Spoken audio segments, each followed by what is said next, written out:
Well, if you don't like drag queens singing about gay families to your children, perhaps the soothing sounds of would-be presidential assassin John Hinckley.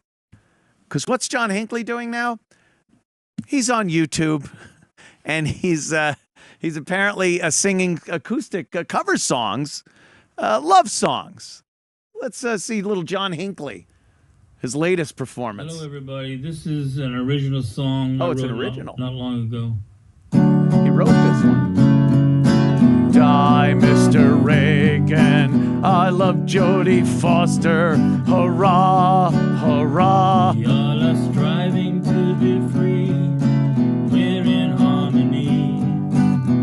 This is the majesty. It's like Meatloaf in fucking Fight Club with those tits. When every couple settles down, goodness will be found. There's an inordinate number of clocks in his house. That's a crazy person amount of clocks, unless you're Doc Brown, who also is kind of a crazy person.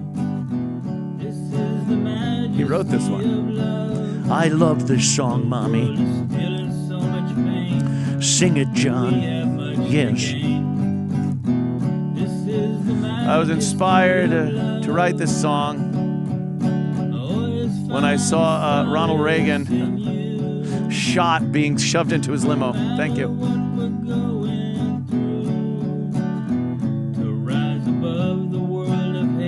When I saw James Brady's brains leaking onto the sidewalk, I thought, let me write a tune. Are they all set for the same time? No. Now, the one on the right is off, but the other ones seem to be pointing to the 11 at least. The one on the right is running, but it's like, is that the time in the world in his head? Maybe that's wherever Jodie Foster is, that's what that time is on the clock. Have you ever seen someone perform musically with such little emotion? Like, it's not affecting him at all. Oh, no. No, complete sociopath. He is a complete sociopath. He's probably so drugged up, too. Like, they keep him on the drugs. It's a little monotonous. Much like prison, I guess. He wasn't even in prison, was he? He was in a mental prison. There you go. Here's his performances.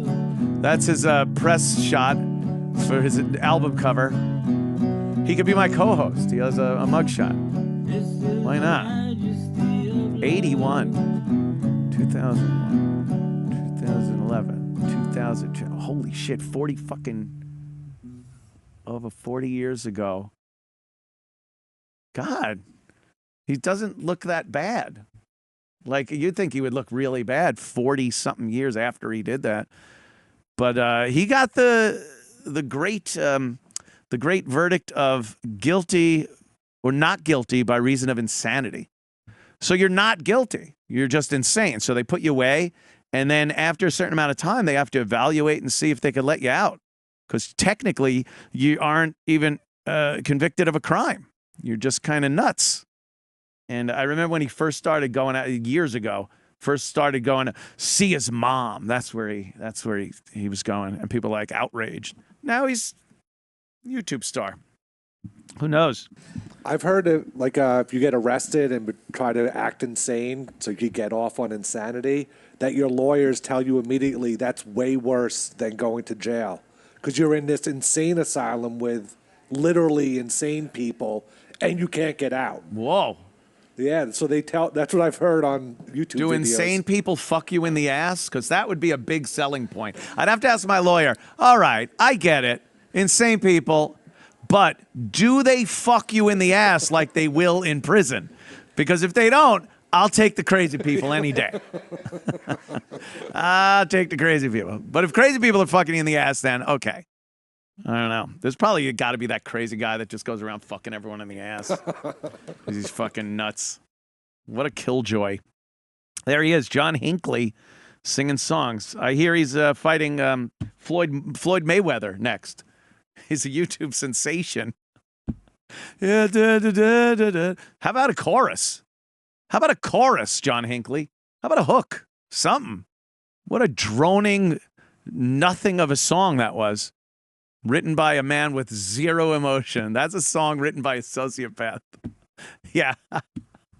Oh my God. Richie Aprile would write a song like that. Maniac. Fucking mental patient.